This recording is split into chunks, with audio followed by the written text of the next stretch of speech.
আমার যদি আবার কেউ শাস্তি দেয়, তোমাকে প্রত্যেকদিন ৩ টে মুভি দেখতে হবে আর সারা জীবন দেখে যেতে হবে। তা তুমি কোন ৩ টে মুভিকে বেছে নেবে? তাহলে এবারে আমি ৩ টে বাংলা মুভিকে বেছে নেব। ১ নম্বর মুভি 'মৌচাক'। এমন একটা মুভি যেটার মধ্যে বোঝা যায় যে আগেকার দিনে প্রেম ভালোবাসা কি করে হতো এবং প্রেম ভালোবাসার ক্ষেত্রে বড় দাদা যদি চায় কতটা সাপোর্ট করতে পারে। ও তার থেকে আলাদা ব্যাপার। কন্যাগ্রস্ত পিতাদের কি দায়? আর সেই সময় যদি একজন সুচরিত্রবান পাত্র তাদের মাঝখানে এসে উপস্থিত হয়, তাহলে মেয়ের বাপেরা কতটা সৃজনশীলতার সাথে তোমার খাতির করতে পারে। তার জন্য তৈরি হওয়া এক উত্তম কমেডি। ২ নম্বর 'গুপি গাইন বাঘা বাইন'। এমন একটা মুভি ১ম এ আমাদের সাথে যে জিনিসটা ঘটে আমাদের মনে হয়, "দূর ভালো হচ্ছে না, খারাপ হচ্ছে।" কিন্তু সেটার পেছনে যে একটা কত বড় কারণ থাকতে পারে। এই জগতে বা এই বিশ্বের যে এক অপ্রাকৃতিক শক্তি বা এই জগতে যে সবথেকে বড় শক্তি আমাদের জন্য কত বড় জিনিস এটা করছে, সেটা হলো এই মুভিটার একটা জীবন্ত উদাহরণ। আরো একটা ব্যাপার, আমাদের কত জায়গা থেকে বাঁধনমুক্ত করে তুলছে, আমাদের জীবন থেকে কত মানুষদেরকে বাদ দিয়ে দিচ্ছে।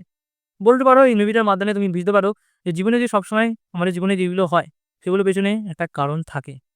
৩ নম্বর মুভি। আমি ১ম এই বলে দিই এটা একটা সাবধান বাণী। আমি কোনো ব্যক্তি, কোনো রাজনৈতিক দলকে লক্ষ্য করে বলছি না বা চিহ্নিত করে বলছি না। মুভিটার স্টোরিটাই এরকম। পুরোটাই তোমাদের ভাবার উপরে, পুরোটাই তোমাদের কল্পনার উপরে। যদি বুঝে না উঠতে পারো তাহলে বলে দিই, মুভিটার নাম হলো 'হীরক রাজার দেশে'। এমন একটা মুভি যেটার মধ্যে দেখা যাচ্ছে যে একটা রাজ্যের রাজা যে হলো প্রজাদের চাকর, নিজের মানসিক ভারসাম্য হারিয়ে ফেলেছে এবং নিজেকেই সবকিছু মনে করতে শুরু করে দেয় এবং গুণী-জ্ঞানী মানুষ বা শিক্ষিত মানুষ, ভদ্রসভ্য মানুষ, সেই রাজ্যের মানুষদের উপরে, সেই জায়গার, সেই দেশের মানুষদের উপরে কতটা ক্ষতি হতে পারে, কতটা তারা স্বৈরাচারীর রূপ দেখতে পারে। সেই সময় তাকে কি করে তার সেই জায়গা থেকে সরাতে হয়, তার জন্য তৈরি হওয়া এক জীবন্ত উদাহরণের মুভি।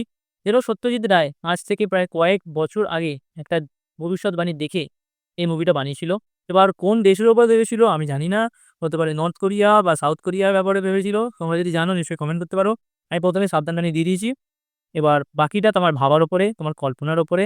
ধন্যবাদ বাবা। আমি কোন জায়গায় ফাঁসতে চাই না। তোমাদের কাছে যদি এরকম কোন ৩ টে মুভির লিস্ট থাকে, যদি তোমাদেরকে সত্যিকারের কোন জায়গায় যেতে হয়, তোমাদেরকে সেই ৩ টে মুভি দেখানো হবে সারা জীবন, তাহলে কমেন্ট করতে পারো। যদি না থাকে তাহলে